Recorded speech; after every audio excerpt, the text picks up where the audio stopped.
Both of them just trying to find these spares, just trying to find these back airs as well. So this one's going to be a very interesting one as we go on to PS2 here. Wouldn't expect to start any other place. Yeah, again, that seems to be like, you know, we talked about this earlier, where like the beginning. Never mind. We talked all about that, and he's going to see. Why do I even? Okay, so we got Steve on stage. So let's talk about Steve real quick. My man is playing Minecraft, the end. So here we go, jumping into this game, Steve versus Bayonetta. The bane of existence for a lot of viewers here. Steve's been getting a lot of heat lately just because they don't like seeing this character, you know, do what he wants to do with the game. But facing off against Lima's Bayo, who was actually one of the biggest characters that people did not like seeing in the previous game. So kind of like bittersweet to see these characters battle it out, right? I think for me, I will be honest, I have not casted as Steve in I think like two tournaments, which is kind of crazy when you really think about it. Not one at Shine that I casted and not one at PAX West. So I haven't seen this character in quite some time, but one of the things I always love to say about Steve, because we should be finding the beauty in some certain disasters here. Oh, I love Steve. I think every Steve plays a little bit different. And I feel like if you're looking for those intricacies, you'll be able to find it. So let's see. So far, it's pretty even on both sides here, as Drystan's going to be able to find the gold and the up tilt back air, especially on Bayonetta since she's so light, can KO pretty early here. You also don't see the gold weapons out too often from Steve, mostly because those kind of break really early on compared to like the diamond ones. So you definitely want to, speaking of diamond, he did seem to find it. So I always got to set up shop and try to build that up if Bayonetta's going to even give him the opportunity to do so. Finds the back air here to start things off, looking really good by Drystan. And this is one of the things that Steves like to do now. They really love to just stall. They like to kind of litter the stage with tons of blocks so you really just don't feel comfortable no matter what. Being able to use those blocks as well for recovery is really strong too. You know, you just build it off there, able to double jump off there. But Lima's going to find the mark with that back air and turn this into an even Stevens game. 2 stocks apiece, building a diamond weapon and managed to get it out there too. But let's see if Lima's even going to give him an opportunity to do something with it. Which time? Honestly, good answer to the minecart. Oh, for sure. But here's the thing. Does have another set of iron to go through, but great reversal by Lima here. May not have gotten him the stock just yet, but now honestly, Drystan has taken a ton of damage in the past 10-ish seconds here because of that. Lima's offstage presence is a nightmare right now, turning that entire 20-second situation offstage into a stock to end it off. It advanced for so long. I mean, that's just showing how good of a player Lima is with this character offstage, right? Continuously chasing after him, recognizing that Steve does have the ability to go for minecart offstage if he so chooses. And you have the counter on deck ready to rock, so if you want to. Couple witch twists into the combo coming out from Lima here. Still going to continue the onslaught of aerials. Going to just be sent down, and Drystan, unfortunately, not expecting the pseudo spike, right? It didn't exactly spike, but it sent you down far enough. A spike is a spike. Literally, you saw him go all the way down there from it, and he wasn't able to recover. So it did the job. Same results, right? So Lima's going to take a very confident 2 stock here in this matchup. You can tell he feels insanely comfortable going off stage against Steve, like showing no remorse to him whenever he's trying to like recover in any capacity. Absolutely. We are going to be going to Omega Woohoo Island now. Oh, first time. Yep. Really? First time of the day. That's true. Oh, and now we are going to be switching back to the Greninja. Yeah, Steve was not it, bro. That Steve wasn't doing anything the second they were off stage. So I'm definitely excited to see what Greninja's going to bring to the table here. Ninja versus Angel. Let's get it. Here we go. Home turf of Riptide, Woohoo Island. For those that don't know, whenever you go to Final Destination at this specific tournament, you're required to go to Woohoo Island if one of the players demands it.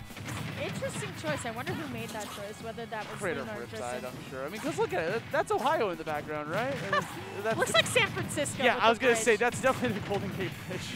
Right, here we go, though. So far, Lima definitely looking a little bit more comfortable here. Looking for the short hop back there, but we'll just take for the forward throw instead. Get a couple of gunshots out here. Honestly, the next Bayonetta move, potentially if it's a strong hit back air, could definitely KO here. Maybe even a forward throw, but a little bit tricky off the side of the ledge, and that's going to let Drystan unfortunately fall to their death. And Drystan trying to hang in there for this round 2 qualifier, mind you. So a lot on the table here to try to put yourself in a winner's side of the second round of pools. You definitely want to be able to get there in good fashion. But Lima is just this onslaught with all these Bayonetta combos, right? Going for the witch twist into the afterburner kick. The classic combo allows you to be able to go for the fair combo right afterwards as well if you connect it just right. And we're seeing Lima showing pretty much a mastery of this character. We're playing this character since before Ultimate even came out. Yeah, I think everybody who's stuck with Bayo for the entirety of Ultimate really has not given up on her. I think if anything, they've gotten a little bit more creative with how they use this character, trying to find different strings and trying to use those different aerials here. And now Lima trying to find the nair, but it is going to be Drystan going to be able to make it back on stage. But Lima hasn't even crossed 50% until just this moment now, about 2.5 minutes in, trying to find the shadow steam. Not going to be able to find it. Yeah, Drystan struggling to get anything sort of thing going. The second he finally finds a hit and finds himself in a potential advantage state, you see the Bat Within come into play, not give him that combo starter that he wants, because he wants going for that down tilt, those dash attacks as the combo starter, not really giving it to him. Speaking of combo starter, we got a down tilt coming out from Lima. He's going to start to rack up damage bit by bit here in the air. Bayonetta still got those combos for days. Great air dodge out. I think Drystan was expecting the air dodge, but not that far here. Lima, though, just dancing on Dristan's shield at this point. Going to be able to find the down tilt. Can't find the forward air to go with. And now I feel like Dristan's trying to get this one stock, but every single time he approaches, it's just not working out in his favor at all. Not at all. You're going to pop him back up into the air with the up tilt, trying to find any sort of favor off stage. 119%. Is this finally going to be it? Finally goes off stage, connects the back air, and Drystan finally putting a point on the board, but it might be a little bit too late. Already in triple digits on the final stock. Yeah, this is looking a little bit rough, and now Lima kind of mashing out some of these options, but you know what? Double F smash, double up smash, it is going to work, and that is going to be Lima moving it on in winners into top 40 or round 2 qualifier. Round 2. Listen, I just keep thinking about round 2. Round 2 is happening later today, man. We got true. round 2 starting around, I believe, 6 or 8 p.m. around that ballpark. So we're going through it. Got tons of streams out here, double stream, as well as tons of tournament matches going on in the background. What's cool about this venue, though, is they have a dedicated friendly room. I love when tournaments do that. They have a little venue where it's like you go in, play some friendlies on the TVs. You got some shops you can shop around, which I still need to go visit. Cause I just got this at the Panda booth. Really? Yeah.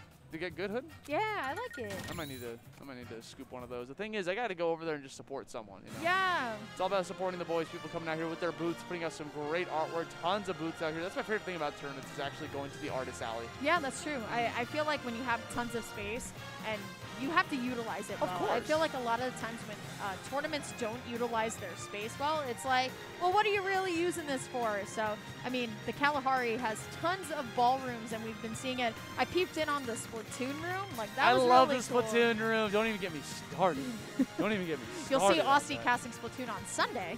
Yep. They're doing some finals over there, but the room itself is super cool. It is very cool. They got the projector up. I like how they're doing the speakers, by the way, because they want to catch audience audio, so they get the people's reaction. So what they do is they put these mics, because they don't have the equipment for it, so they put these mics on the ground, tape it to the ground, and put a chair over it so you don't Smart. sit. It's like, honestly, you're utilizing the equipment that you have to bring this to life, and I absolutely adore it. They also have all the setups, right? They did a Splatoon 3 tournament yesterday. Yes. So that was like the day 1 tournament. It was definitely just like a side tournament because it's like, hey, day 1, here we go. They're still doing Splatoon 2 for the rest of the weekend, but this is actually the final Splatoon tournament we're going to see this weekend. Yep. Going to be very